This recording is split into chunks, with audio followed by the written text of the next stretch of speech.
next.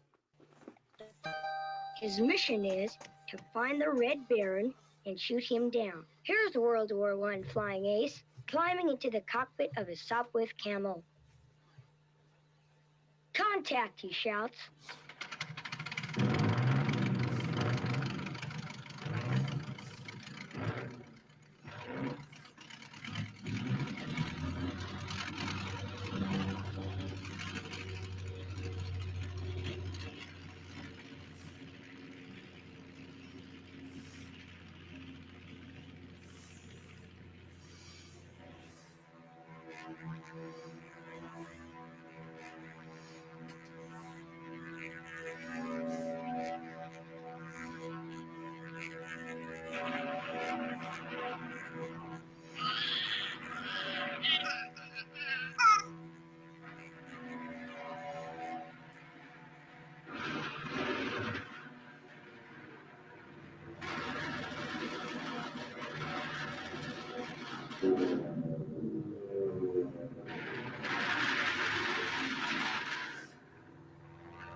Hey there, this is Cooper from Telepathic Bunny Comics with the other T available tonight. Mr. Tank is not playing hooky. I guess he's doing the whole family thing. So whatever, priorities anyway.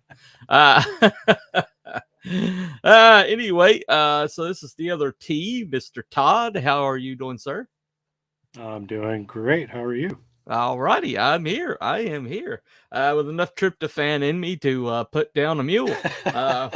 So anyway, Okay. struggling through. Woohoo! All right, okay. We actually had a little bit of turkey, but Uh-huh. we kind of gave up on turkey a couple of years ago, and we do a ham. Ham, yeah. I much prefer ham. I really much prefer ham. A lot of ham. This year, nobody gave me any ham this year. Oh goodness gracious! It's all turkey everywhere. Turkey. Yep. Anyway, turkey for a turkey. All right. Anyway, as promised, the last show, I'm going to show the card that I had a friend of ours, Shadow Punk, to make a presentation. So let me go ahead and pull that up. I should have already had it pulled up, but I'm lazy today. Hence the tryptophan. Okay, all right. Here it is. And this is if I'm the snoring card. halfway through, just let me know. Yeah. I will. Anyway, So this is the card we had created. Eventually we'll print off. This is George S. Patton. You're not showing it. It's not showing it. Oh, okay. Yeah, maybe I should add to stream. Freaking tryptophan, I'm telling you. All right, here is the card. We had Shadowpunk make us a 3D. Nice. So this is what it's going to look like. This is the George S. Patton we created last week. That is the indeed the fruit of the loins from last week. There you go. Anyway, as it were. Yeah, so when it comes out, that's what it's going to look like. That is Mr. Patton from last week. To let you guys know that we are indeed creating something as we go. And this week, it's going to probably be a red border as opposed to a green. I'm just guessing. Maybe black and red, like a red on a black, maybe something like that. We'll play around with the colors, but it's going to be a red border and definitely have the Fokker in the background. Yep. That is Fokker. Exactly. Yeah. Before we get struck, it's Fokker. Okay. Yeah. Anyway. Make that clear. That's gonna be fun. Yeah. Anyway, so the gentleman in question is one Manfred von Richthofen. I listened to several different people pronounce it, and evidently German, that would be pronounced Richthofen. Not with the F. Germans are, unique, interesting people. So, i.e. guttural. But anyway, Richthofen. Anyway, all right. Get that in there. All right. Anyway, sorry for insulting a whole, group of people, but we're talking about one of your greatest heroes. So, give us a break here. Anyway, a couple Southern boys trying to pronounce German names. It's gonna be fun. All right. We went over to Germany a couple of years ago, and the four of us from Southern Virginia and then Middle Tennessee, right, trying to pronounce some of the street names. It was very interesting. Yeah. And by the way, it's Wiener, not Wiener. So that's always good to know. Anyway, all right. So when did this go off the rails? All right, right away. Okay, so right away. All right, so Baron Manfred von Richthofen, who is an actual baron. That was interesting to learn. It just wasn't a nom de guerre given him, but it is an actual title. This guy actually was a landowner. So somewhere outside of Poland, or what is now Poland, Prussian nobleman. But he was born May the 2nd, 1892.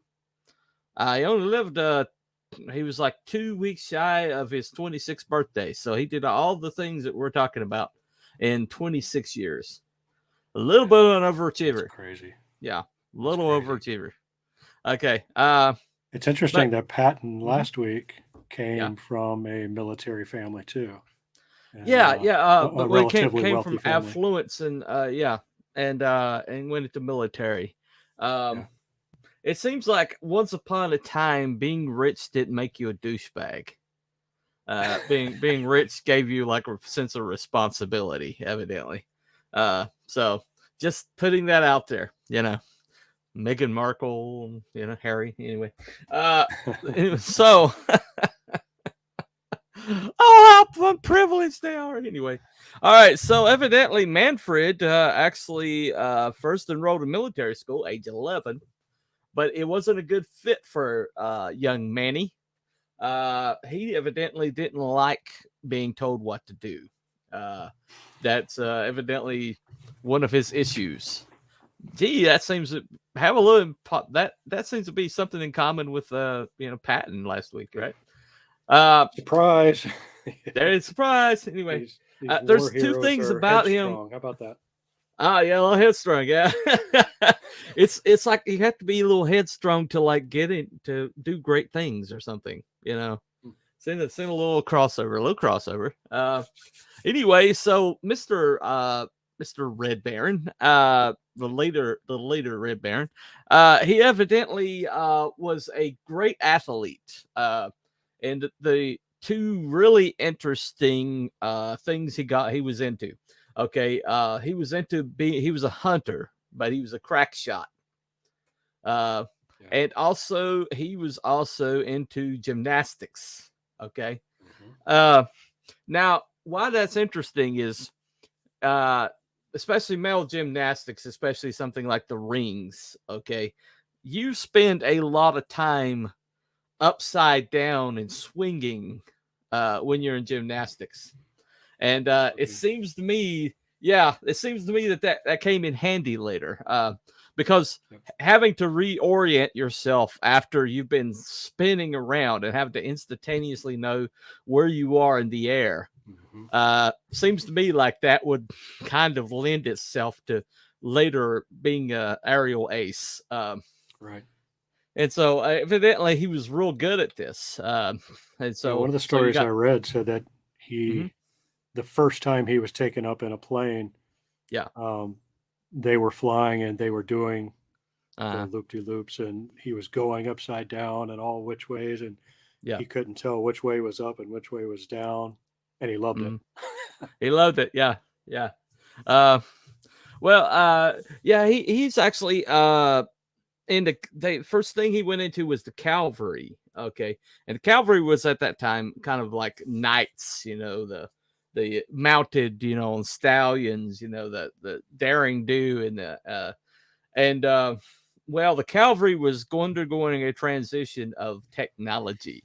Okay. They were basically becoming outmoded. Hey, let's charge across an open field on horses into machine gun fire. See the issue? See the problem there? Yeah, there's a little problem with that. Anyway. So they moved the cavalry to like the back of the army. Now he was brave. Right. Early on, before the machine gun really made them outmoded, he was he was already making a name for himself. He actually got a Iron Cross for bravery as a cavalry officer. But once he realized he was going to be on the wrong front and away from any kind of action, and glory was not going to be his if he stayed cavalry. And so he looked around for something that would get him instantly on the front lines. Okay. And at that time, there's this brand new apparatus that we're talking brand spanking new, less than 20 years old. Okay. From Kitty Hawk to warfare and World War II was really the span of about 30 years or less.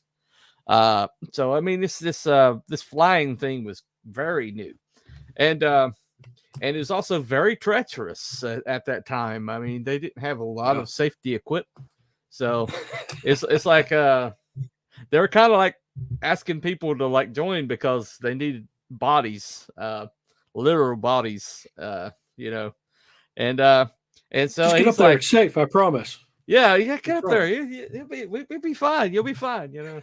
Well, at that time when he joined, though, the only thing they were doing is like shooting each other with pistols. They didn't have like you know, they didn't really have weaponry on the planes itself until somebody like strapped a Lewis gun to one of his planes. You know, they didn't really.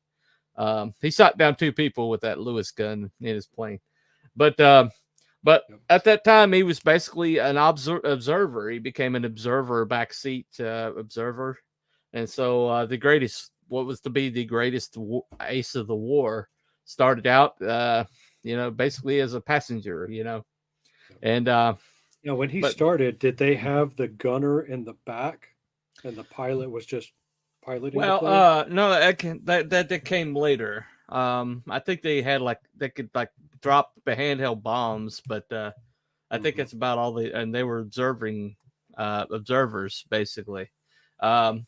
But as the they started putting weapons on these things, then they basically that changed. I don't know if the tail gunner was the first thing that changed, but it basically it went through a interesting change, I guess metamorphosis pretty quickly. Well, the first thing they did was they mounted the gun forward, and it basically shot the propeller. Okay. So the French was the next iteration. They had a brilliant idea. Okay. Let me tell you their brilliant idea. Armor the propeller back towards the pilot. Oh, geez. So let's like deflect the bullets off the propeller. That was their idea. So I don't know how that many. Didn't work out too well, I don't think. Don't think so. I don't know how many Frenchmen shot themselves down, but they just not very smart. The Germans, though, they got hold of one of those planes, and they're like, "Well, this is a stupid idea," and so they created the gear that would basically sync up the gun to the propeller. And so when the propeller was in a certain position, the gun would fire between the propellers, right? And it was impossible for the gun to fire while the propeller was in front of it. Made it impossible, which really improved warfare dramatically and pretty much gave Germans air superiority overnight. We got one person over there. Hey, what's up, dude? I guess he's smoking weed after his turkey dinner or something like that. Anyway, good to have you, Beaumont. Anyway, maybe you learn something. He doesn't need weed. No, he doesn't. He doesn't need weed, but he wants weed. So yeah, there you go. Anyway, it might make the turkey taste better. I don't know. It's possible. So anyway, so that innovation gave the Germans air superiority, and there was a gentleman who immediately became the greatest ace in the air. His name was Oswald Bokel, I think. I think that's how you pronounce it. I was trying to figure out how to pronounce that. And that's bulk. It's bulk. Okay, my fault. Okay. Yeah, I remember now. Anyway, and he basically got this young man and saw some potential in him and took him under his wing and taught him several things which he used in warfare later on. In that, never fight with a disadvantage. Always attack out of the sun and always go for the head.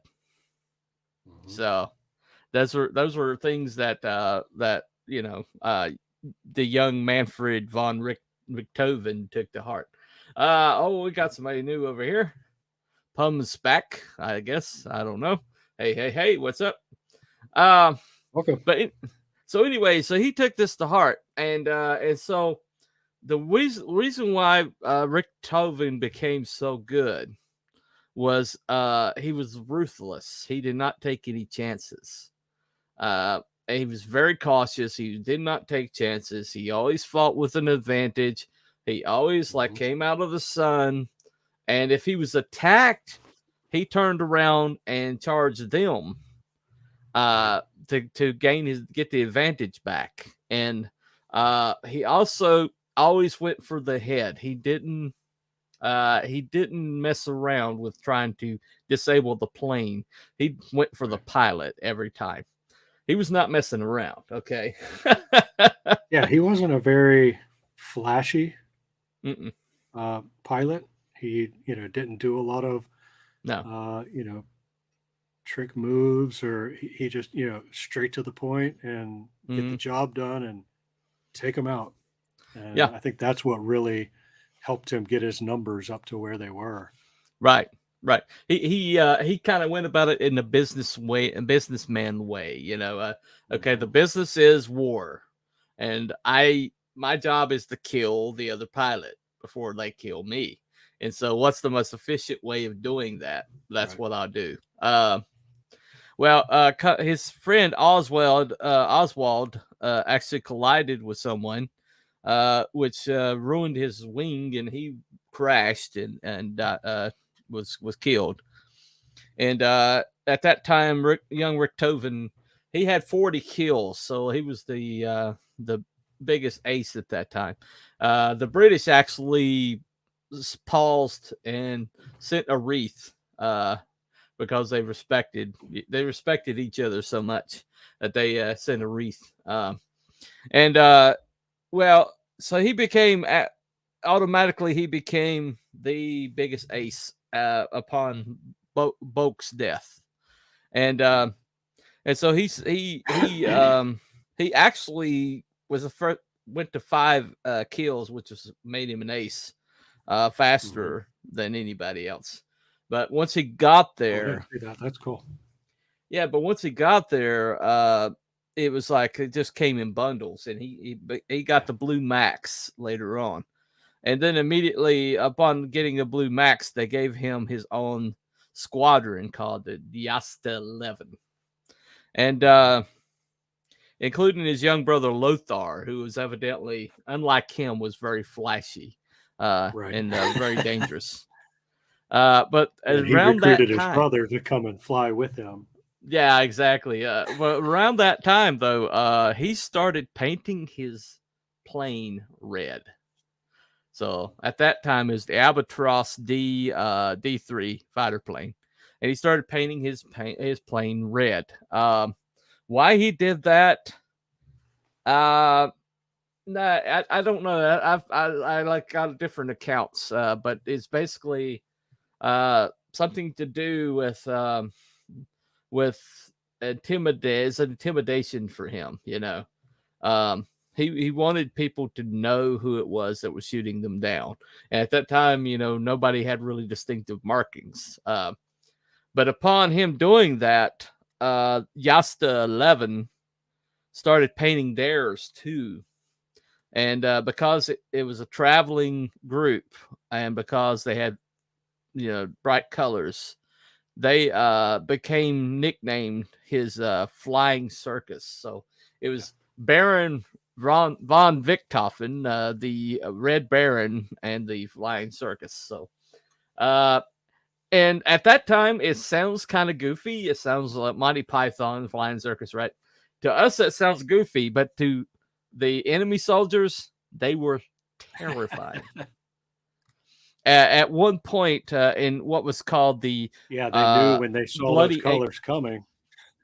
Yeah. But the Albatross was better than any plane they had till the Camel was invented. It was the best in the war. And in the spring of 1917 alone, they shot down nearly 24 Allied planes during the month of April, and increased his tally to 52. But that was 24 Allied planes, 24 planes in 1 month. And wow. and they just had such an advantage over the British at that time. But a lot of that was he had 12 out of Yasta 11. He had 12 aces in that one group of flyers. But at that time, the British, the Germans decided, oh, okay, so let's do this. This is branding. This is automatic branding, right? We got a red flying ace who happens to be a baron, the Red Baron, and the Flying Circus, and so they started, the propaganda machine. They started cranking that up and making him like the biggest name in the German effort. And he was so popular that soldiers on the ground had like pictures of him in their wallets or their pockets, to like give them encouragement or whatever. As long as the Red Baron's up there, And during the spring offensive, it actually made a difference to where the Germans actually gained ground because of it, because they were so encouraged and so inspired. Hell, crew, happy Thanksgiving. Hell, Aaron. Hey, Aaron, what's up, dude? Anyway, hey, but which later kind of bit them in the ass. But we'll come to that. Meanwhile, unlike a lot of this, one of the things that really made Richthofen dangerous was he would fly high, really high into the combat area, and then he would basically not attack unless there was a clear advantage, and then he would just dive down out of the sun, go for the head. But then if he missed, he did not tarry. He just like, get your asses back, it was basically like one and done. He didn't take any chances, so he kept his casualties low, and his he was all business. Yeah. But what happened was, during one of these growing kill counts, he caught a bullet to the head. It glanced off of his head. And it gave him a skull fracture. They actually had to pull fragments out of his brain, basically. July 6th, 1917. And he barely made it down, and he managed to land a plane with a freaking skull fracture. That's how good this guy was. Okay. It's crazy. Okay, a skull fracture, and he lands the damn plane. And these planes were hard to land, when you were 100%. Okay, and he landed that thing. General Piggy, Hill, Piggy, what's up, dude? But yeah, he landed the damn plane with a skull fracture. But they pulled all these splinters out of his head. But the problem was he never really recovered from that. This is early days of medical technology, so I imagine they didn't have very many apparatuses to search for skull fragments. So he probably still had skull fragments in there, and it changed his personality. He had frequent headaches. They think he was also suffering from post-traumatic disorder because because he was like the biggest man in the war effort. They couldn't have him be off. Even this responsibility, he had to be in the field, and so not being 100% and really needing a lot of recovery, he went right back out there. And when during this time though, he was giving the Fokker DR-1 triplane, the one that most people know about.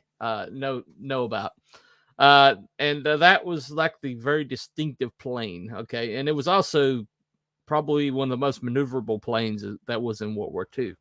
And so he became even more dangerous. But at the same time, because of the head injury that changed his personality, he became more aggressive. Okay.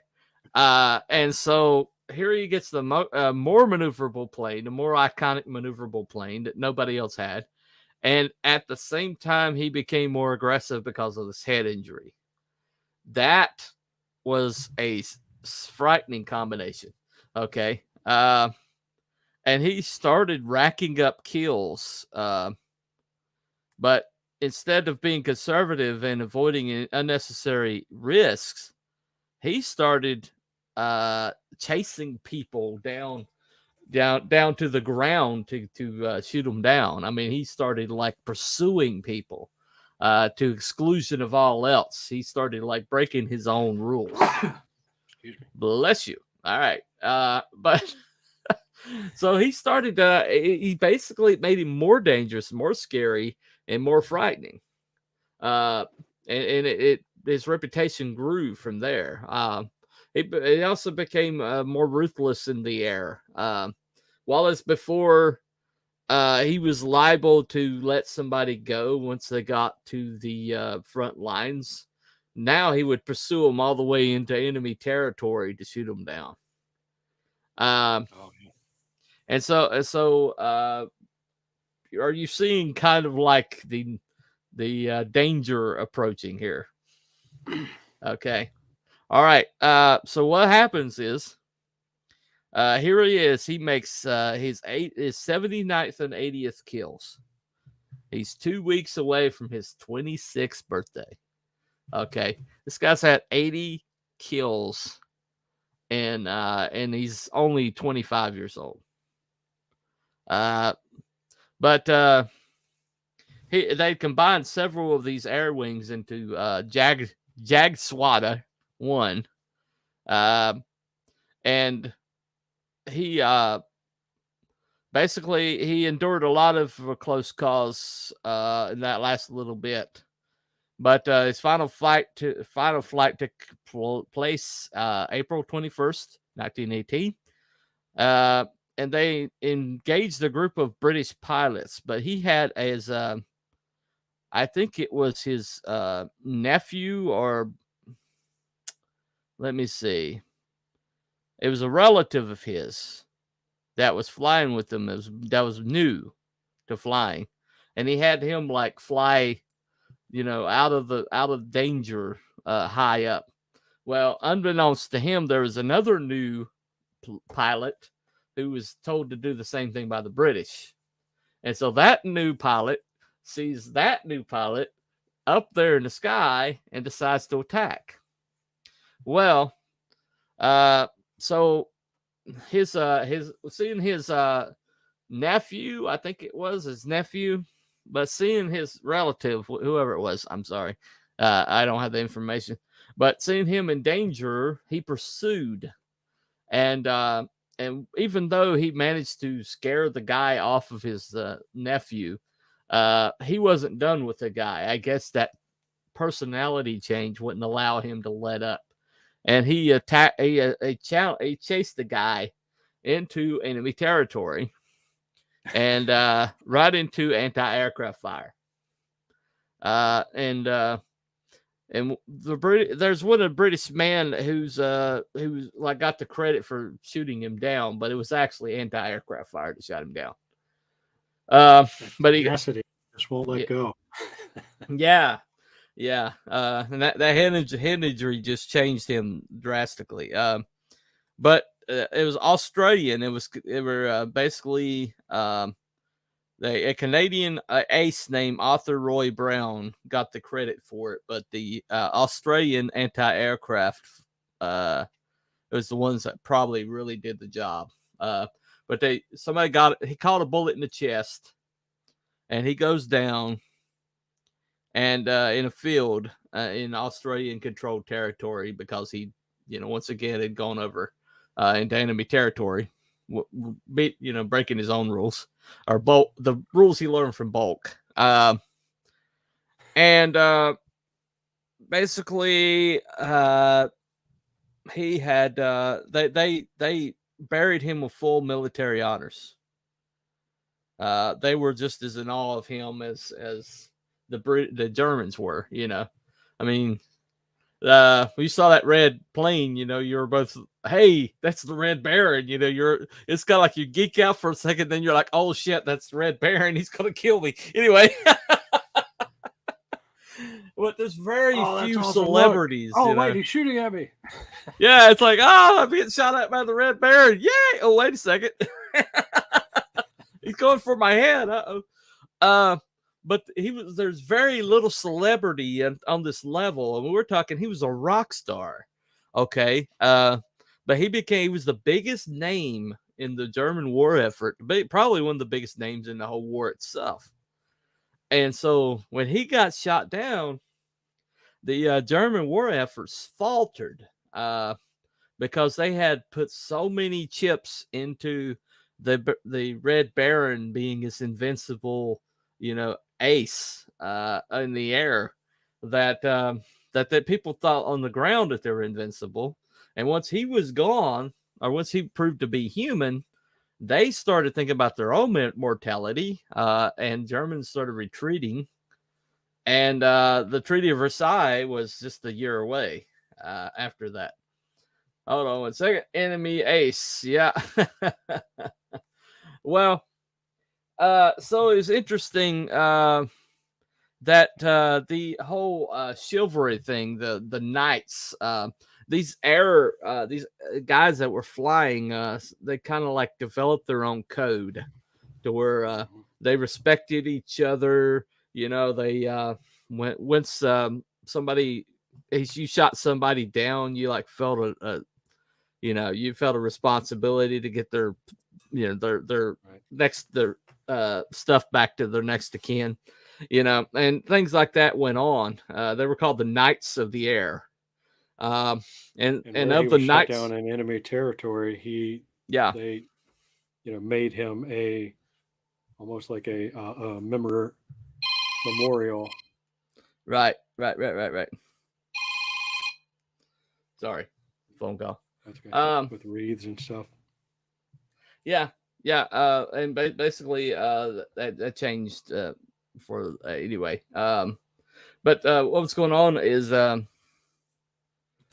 they basically they buried him with honors. It got back to the Germans. Eventually, the body was recovered after the war. It was taken back to Germany and put in a memorial, which wound up being near the Berlin Wall when World War II and all that, and it got shot up from some people on the wall trying to keep people from escaping, shot it up. And so the family in 1975 interred the body in their like family graveyard. So he got moved like 3 times, but that's pretty much that's why we still know his name today. That's why he's still iconic today. It's an interesting story. It's an interesting guy, interesting, fascinating individual. For 20, another one of those driven people that just, he just wanted to be on the front lines. He just wanted to be in the action. It didn't matter, right? If it was a risk to his own life or whatever, he wanted to be there, and it's just it's a different breed. It's a different breed. Yeah, they're a different breed of people. For in his case, I think it's really fascinating that he had a lot of like missed opportunities at first when he first got into being a pilot. His first flight, he was pretty miserable, and then he didn't like take to it right away. He wrecked his first wrecked a plane trying to get certified. Wrecked a plane, I think twice he wrecked a plane, and then he finally got certified, and then right away he was like they just stuck him in the back of seat of somebody, and so early on he didn't really have a lot of glory happening or coming his way, but then things started changing where these planes started shooting each other down, and he started like coming to the fore, mainly because of that that innate ability to know where he was in the air at all times, and also that innate that accuracy with the weaponry. Right. So you add that together, and especially back then when there was no instruments or anything like that, and that's a pretty distinct advantage. Plus, he was like real careful. He was real calculating, and he went about his business. With him, it was like basically fly up, do the mission, kill who's there, go home. And it was just like it was like people were like, oh, I'm gonna go up here, I'm gonna fight, and I'm gonna and he was pretty much like punch the clock, right. And that business like way he had about him wound up making him a legend. And it's the ones that work hard, is the ones that punch the clock. It's the ones that take care of the small things that are available for the big things when they come. And that's a real good lesson. We learned that from Patton. I mean, Patton, he always dotted every I, crossed every T. You know, what did you do when he knew he was coming up against Rommel? He read Rommel's book. he, he didn't say, I'm going to beat this guy by my own intelligence. He's like, what, is there a book out there that he's written to let me know to get me inside his thinking? Oh, here's a book. It's funny because Patton was more of a leader and more of Mm-hmm. he became a general, but the Red Baron, he was just a fighter. He just wanted to get out there and well, he led by be the example. absolute best he could be. Yeah, he led by example. He was only ever a captain because his you couldn't the Prussian army wouldn't allow you to have a higher rank than your father, and so his father made it to general, and so he never made it past captain, but he was more like lead by example. You know, he wasn't really given a lot of. He's like basically they followed him out, and he either said, let's go, or he went, let's go back. But there really wasn't a lot beyond that. But it's basically it was like a different leadership style, but it's still a leadership style. So I would say he's pretty high on leadership if we were to make an assessment, which we are. So what's our categories? You remember? Oh, we got strength, speed, agility. Right. Here, I can share my screen. Yep, go ahead. Bring that puppy up, and we'll do an assessment of Mr. Baron. All right. What we got here? Yep. So I started making the changes to the colors and all of that. Right. Yeah. Once we get an image, we'll finalize everything. Yeah, we'll get that piece of art from Tank later. Yep. Okay. So strength. You had to be pretty strong to be a pilot back then. I'd say about 5, maybe. Yep. Let me find my layers. Yeah.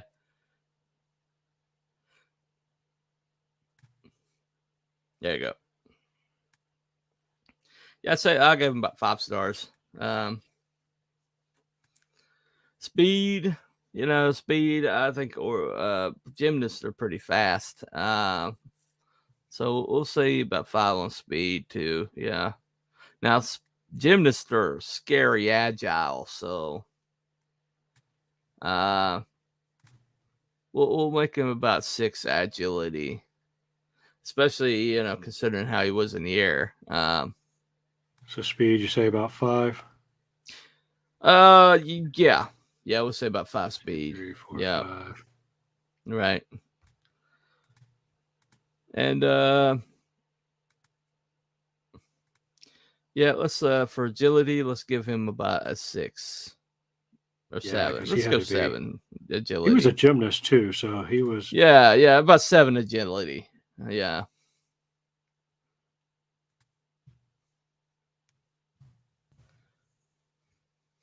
Now, fighting ability, I mean, he was a cavalry officer, and he got an Iron Cross as a cavalry officer, so he wasn't no joke. That's hand-to-hand combat, so yeah, we'll leave it about 6 for our fighting ability. Yep. And then leadership. And leadership wasn't. No, he was more of a lead by example guy. He didn't really do a lot of. So quite the leader that Patton was. No. I'd say 5, about 5. Yeah. 5. Oh. Yep. There we go. Okay.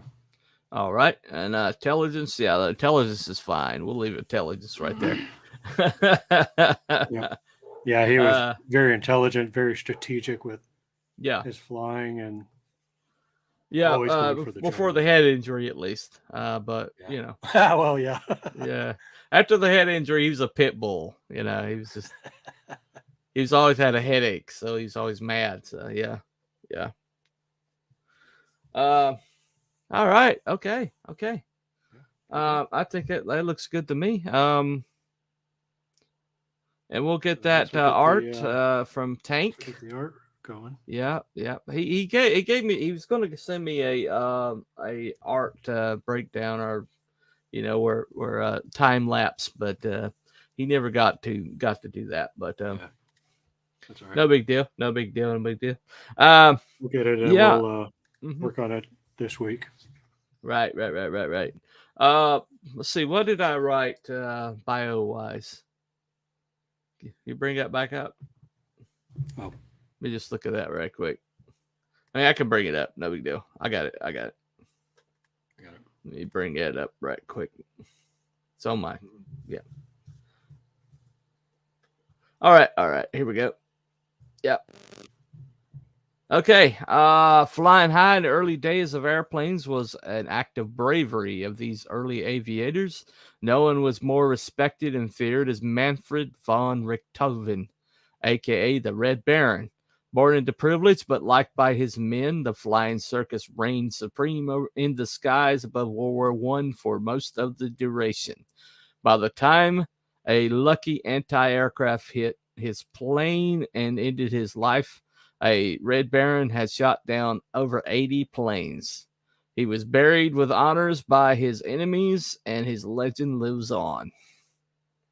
I think that's pretty good. Yep, very good. All righty. So that has been our what's the story on Manfred von Richthofen, otherwise known as the Red Baron. If I gave a conclusion of him, I would give a man who wanted to be a knight. He wanted to be this.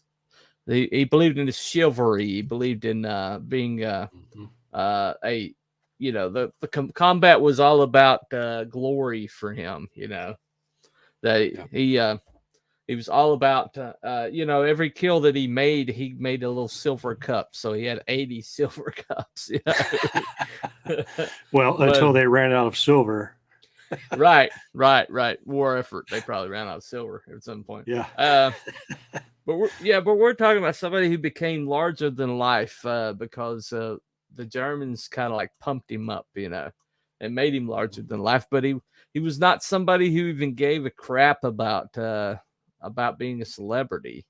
He just wanted to go up there and fly against other people and win. It was all about that for him. Right. He was like if you had a knight that was ignored the joust so he could go and fight in combat. He wasn't about the fair maidens. He wasn't about any of this other stuff. He was about, pulling out his sword and charging the enemy. Right. He was all about, earning glory, Yeah. He was talking about, building characters and, this guy would definitely be a hero. Yeah. To the German people. Right. He was just, put himself on the line. Right. Again and again for the German people and that I don't know if that was his motive or if his motive was just for the thrill of it, just to be there in the battle. But I don't know how much it was like a jingoistic, or Germany, rah, rah, rah. Right. They used him for that. Oh, absolutely. And he was good at it. Yeah, he was good at it. I mean, he was a very distinctive figure. I mean, that Red Baron. I mean, the branding was brilliant. He hell of a brand, man. The Iron Cross with on the red. And especially that triplane is so damn sinister looking. And it was the only one of its being type. In a French village and seeing the red triplane flying over. It's like a dragon just went by. Yeah. That thing was evil looking, He's here. I mean, the albatross. You look at the albatross; it had this sleek look to it. It was a gorgeous plane, but that triplane was just like it's only built to intimidate the shit out of people, you know. Right. And right. they had a higher climbing rate than just the two wing biplanes, and they had more wind resistance, so they weren't as fast, but they were the climbing rate on it was incredible. And so basically, you know, up and down, there was nobody could even come close to that plane. Right. So it's just basically he was like a man out of time, you know. He was like a Lancelot, you know, just I don't care about this other stuff. I don't parade me in front of people. Just point me in the direction of the enemy and tell me who to kill, you know. And give me a knife or a gun or whatever, and just let me at them. Just let me at them. You know, I got glory to achieve, you know. So I mean, it's a different. I guess it wasn't really psychopathy. It was more, you know, it was. I guess it was just like if you born into that much privilege, you don't really have a lot in your life. I mean, if you're born poor, you're thinking about where your next meal's coming from. You're thinking about, you know, keeping a roof over the head of your family. You're not thinking about things like glory. You're not thinking about pursuing. But as a rich man, you know, that's all he could pursue is something to make his life worth it. You know, worthy of the name. And yeah, and we know that name to this day. Richthofen is known to this day. I think the Luftwaffe has a name, like a building with the Richthofen name on it to this day. So he's still a big name in Germany. Plus the pizza, plus, you know, Snoopy, and, you know, all that. I don't remember seeing anything specifically geared towards the Red Baron when we were there in Berlin, but right. Well, yeah, I don't know. It's like one of those things. It's like you know, we all know who George Washington is. Right. You know, it's kind of like part of the zeitgeist, is part of their culture. You know, everybody knows who Richthofen is, Baron von Richthofen. You know, so you consider this is 1917 when he died, 1917, and we're still talking about this guy. Right. That's pretty significant. That's over 200 over 100 years. And he's still. You say the Red Baron. You say, hey, you ever hear about the Red Baron? Yeah, I've heard of Red Baron. Yeah, still in you know, part of our lexicon today. So yeah, he made an impact. Yeah. It blows my mind. He was just 25 years old, 26, almost 26. That's crazy. Yeah. Some people are just make a splash, you know.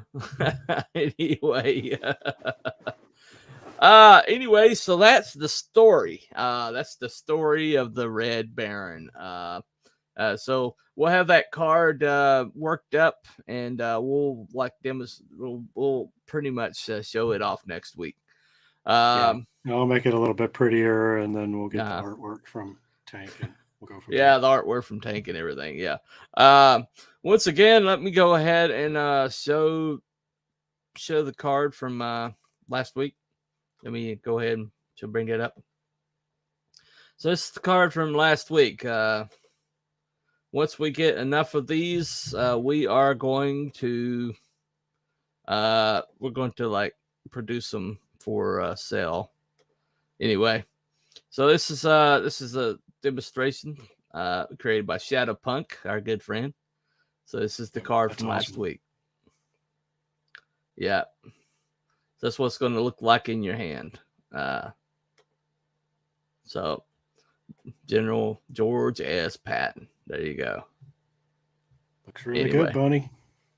Yeah. I think it's a pretty good outcome around that one.